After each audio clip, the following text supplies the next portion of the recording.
ओम शांति। बाबा आज हम बच्चों को मीठा बनने की स्मृति दिला रहे हैं।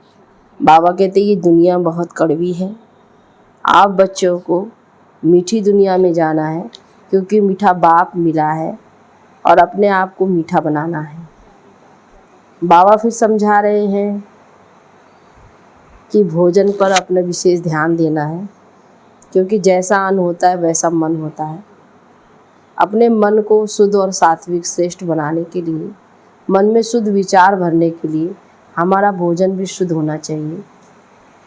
सुनते हैं बाप दादा के साकार महावाक्य में 9/8/2022 बाप दादा के साकार महावाक्य में बाबा बोले, मीठे बच्चे, स्वीट बाप आया है, तुम बच्चों को इस कड़वी दुनिया से निकाल स्वीट बनाने, इसलिए बहुत बहुत स्वीट मना मीठा बने। प्रश्न में, अभी तुम बच्चों को इस पुरानी दुनिया से नफरत क्यों आई है? बाबा ने कहा उत्तर में, क्योंकि ये दुनिया कुंभी पाक नर्क बन गई है, इसमें सब कड़वे हैं।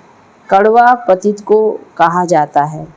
सब विषय वैतरणी नदी में गोता खाते रहते हैं, इसलिए तुम्हें अब इससे नफरत आती है। दूसरा प्रश्न है, मनुष्यों के एक ही प्रश्न में दो भूलें हैं, वह कौन सा प्रश्न और कौन सी भूलें? मनुष्य कहते हैं मेरे मन को शांति कैसे हो। इसमें पहली भूल, मन शांत कैसे हो सकता है जब तक वह शरीर से अलग ना हो। और दूसरी भूल, जबकि कहते हैं ईश्वर के सब रूप हैं, परमात्मा सर्वव्यापी है, फिर शांति किसको चाहिए और कौन दे? ओम शांति। तुम बच्चे जानते हो शांति धाम से बाप आया हुआ है और बच्चों से पूछते हैं किस विचार में बैठे हो। तुम जानते हो बाप स्वीट होम शांति धाम से आए हुए हैं सुख धाम ले जाने के लिए। बाप कहते हैं अब तुम अपने स्वीट होम को ही याद कर रहे हो या और कुछ भी याद आता रहता है। यह दुनिया कोई स्वीट नहीं है, बहुत कड़वी है। कड़वी चीज़ दुख देने वाली होती है। बच्चे जानते हैं अब हम स्वीट होम जाने वाले हैं। हमारा बेहद का बाप बड़ा स्वीट है। बाकी और जो भी बाप है इस समय वह बहुत कड़वे पति छीछी हैं। बाबा ने बाप को भी कड़वा छीछी कहा, दुनिया को भी छीछी कहा, क्योंकि पतित दुनिया है और पतित बनाते हैं। और शिव बाबा जो है अपना बेहद का बाप, वो मीठा बनाता है क्योंकि पावन बनाता है। यह तो है सभी का बेहद का बाप। अब किसकी मत पर चलना है? बेहद का बाप कहते हैं बच्चे अब अपने शांति धाम को याद करो, फिर साथ में सुख धाम को भी याद करो।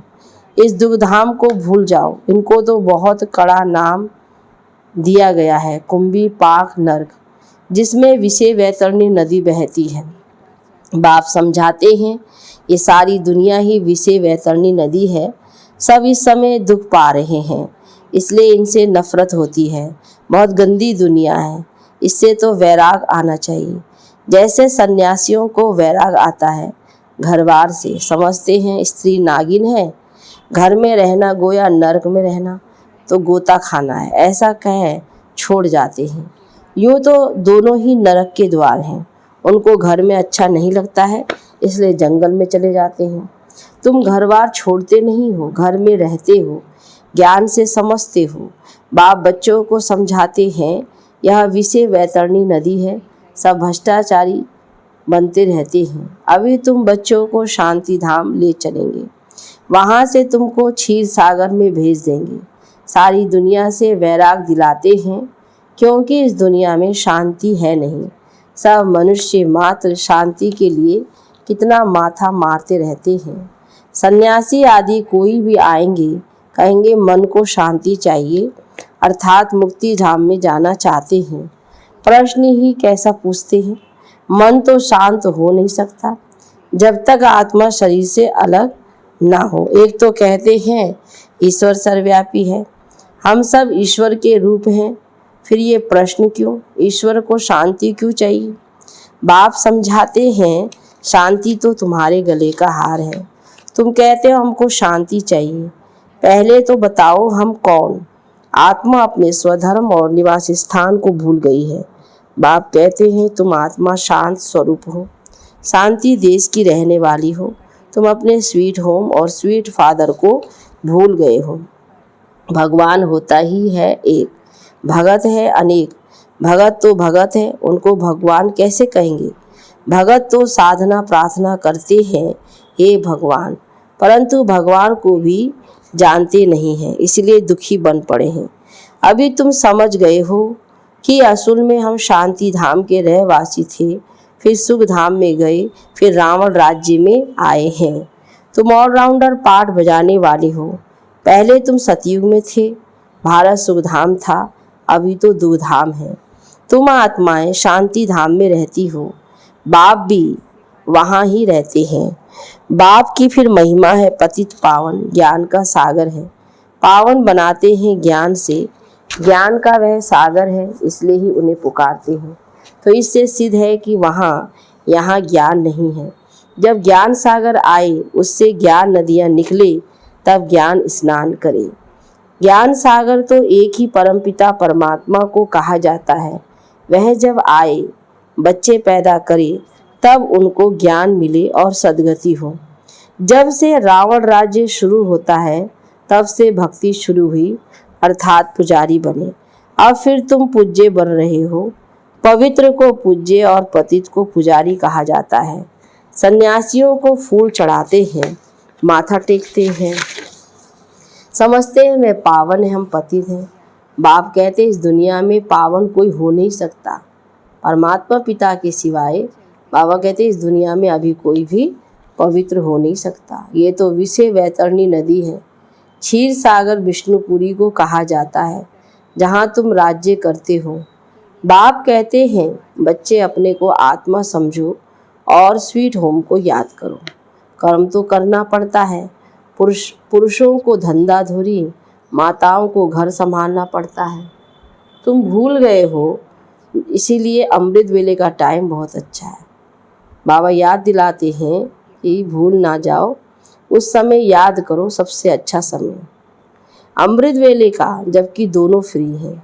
परिवार के दोनों सदस्य युगल जोड़ी। यूँ तो शाम को भी समय मिलता है, परंतु समझो उस समय कोई थके रहते हैं। अच्छा भल आराम करो, सवेरे उठकर याद करो हम आत्माओं को बाप आए हैं ले जाने। अभी 84 जन्मों का पाठ पूरा हुआ, ऐसे ख्यालात करने चाहिए। तुम्हारा सबसे अच्छा कमाई का समय है, सवेरे है। अभी की कमाई है, सतयुग में काम आती है। अभी तुम बाप से वर्षा पाते हो, वहाँ धन की कोई तकलीफ नहीं, कोई फिक्रात नहीं। बाप तुम्हारी इतनी झोली भर देते हैं जो फिर कमाई के लिए फिक्र नहीं रहता है, कोई चिंता करने की ज़रूरत नहीं। यहाँ मनुष्यों को कमाई की कितनी फिक्रात रहती है। बाबा की जन्मों के लिए फिक्रातों से छुड़ा देते हैं। तो सवेरे सवेरे उठकर ऐसे ऐसे अपने से बातें करो, हम आत्माएं परम धाम की निवासी हैं, बाप के बच्चे हैं। पहले पहले हम स्वर्ग में आते हैं, बाप से वर्षा लेते हैं।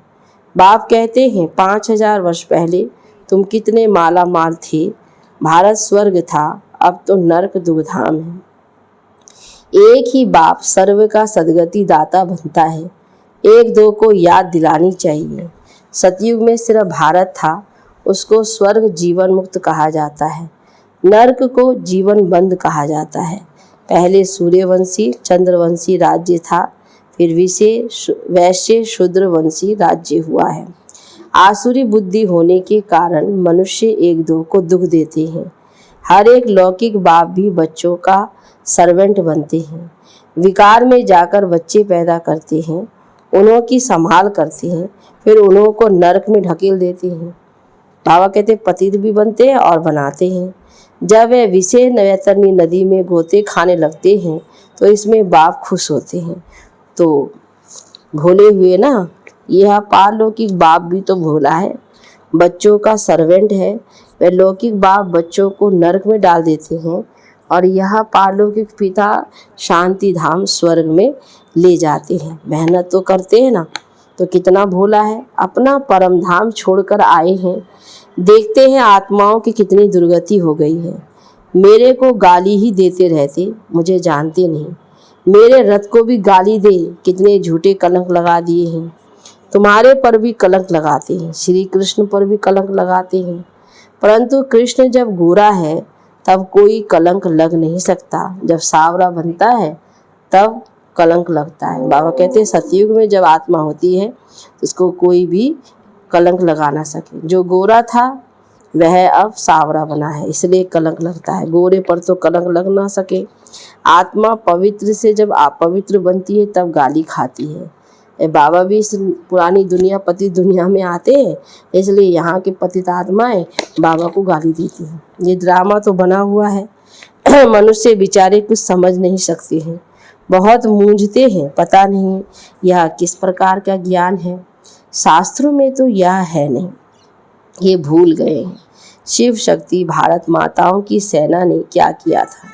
जगत अम्बा को शिव शक्ति कहते हैं ना। उनके मंदिर भी बने हुए हैं, दिलवाड़ा मंदिर भी है।